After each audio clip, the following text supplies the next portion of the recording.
Welcome to the Deep Dive. The universe, it's this constantly evolving story, isn't it? Always throwing up surprises.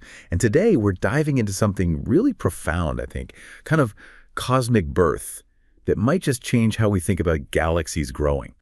Yeah, our mission today is to unpack these fascinating new observations. It's about a supermassive black hole caught, like right at the moment it flickered into life. We want to explore what this infant black hole tells us about galaxy evolution, the tech that spotted it, and why scientists are calling it a time machine. Pretty cool. It really is quite something. We understand black holes shape their surroundings, often quite violently, but seeing one just as it's waking up, before it's really stamped its authority on the galaxy, that gives us this incredible before picture. It's exceptionally rare. What a moment to capture. So scientists have actually seen this happen, a supermassive black hole just starting up. Not just any black hole, but one right at the very beginning, a clean slate almost. That's the core of it. Yeah. And this is happening quite far away in a galaxy cluster called CTH IPS 1911 plus 4455. CHIPS 1911. Okay. How far are we talking? About 6 billion light years from us, so think about that.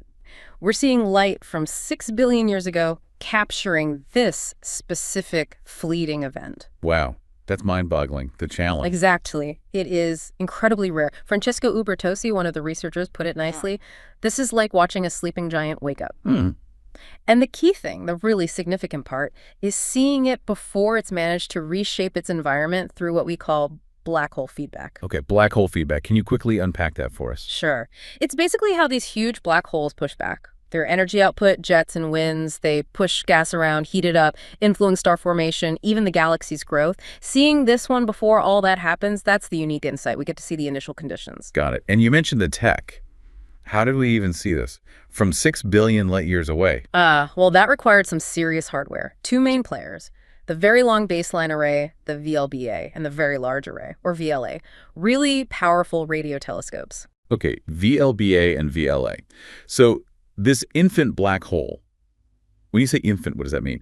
Is it small or just new to being active? Because you hear about the VLBA having insane resolution, like reading a newspaper across the country. That's a great way to put it. Yeah, the resolution is phenomenal. And it's less about physical size. These things are already supermassive, and more about the activity being young.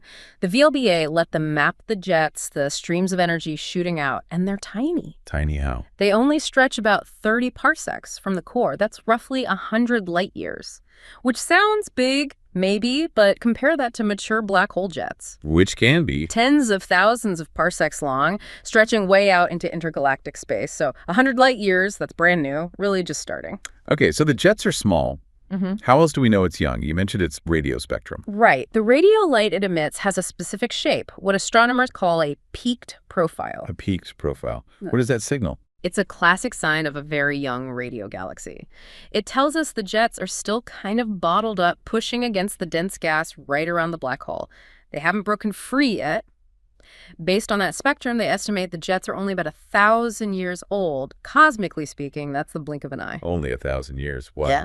And Miriam Giddy, another author on the study, highlighted this. The jets are so young and small that they haven't yet pushed away the surrounding hot gas or interrupted the cooling happening in the cluster core. So she says, this is a unique chance to see black hole feedback before it takes hold. That's the crux of it. We're seeing step one. Which leads us to this idea of a pre-feedback laboratory. Yeah. That sounds important.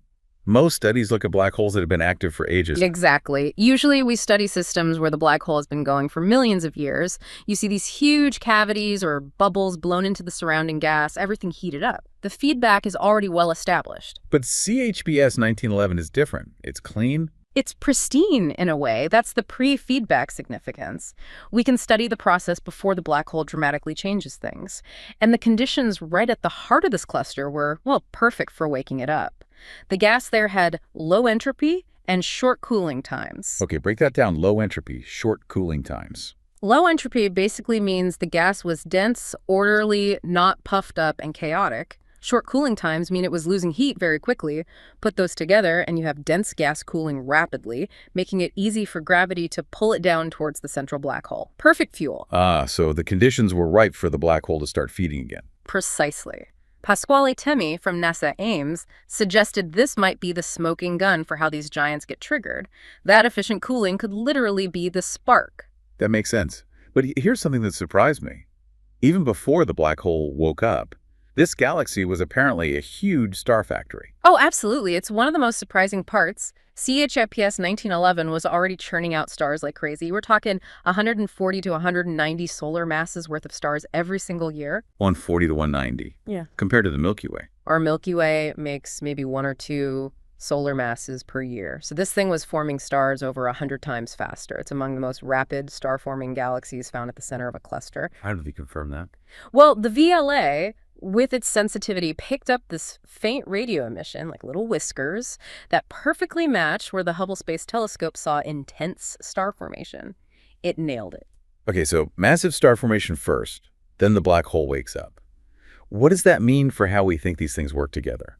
It has really big implications. You know, the standard picture often involves black hole feedback acting like a brake, slowing down runaway star formation in massive galaxies.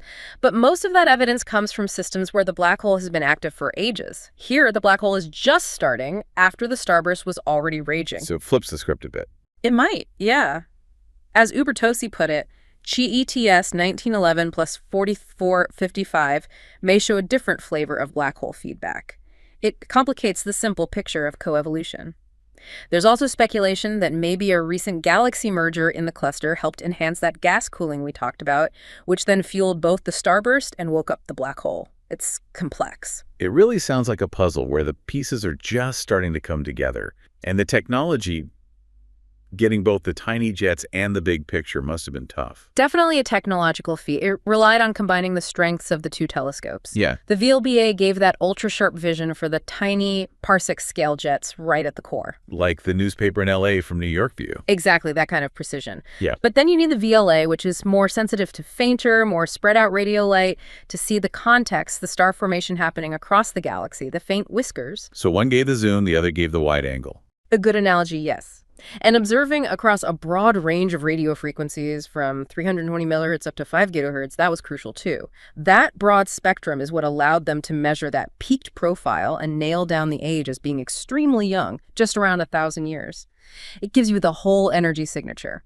So the plan now is just to watch. Keep observing GTS 1911. Pretty much. The team plans to keep monitoring it. They want to see, almost in real time from our perspective, how this evolves. How do those tiny jets grow? How does the surrounding gas start to react? Does the star formation rate change? It's like setting up a cosmic experiment and watching it unfold over years. The time machine analogy really makes sense then. It absolutely does.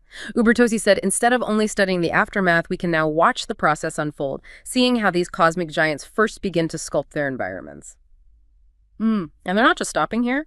The hope is to find more systems like this, more pre-feedback clusters, to see if this is a common pathway or something unusual. Which leaves us, and you listening, with some big questions to ponder, doesn't it? Like, how fast will these baby jets actually reshape this galaxy? Is it a quick process or a slow burn?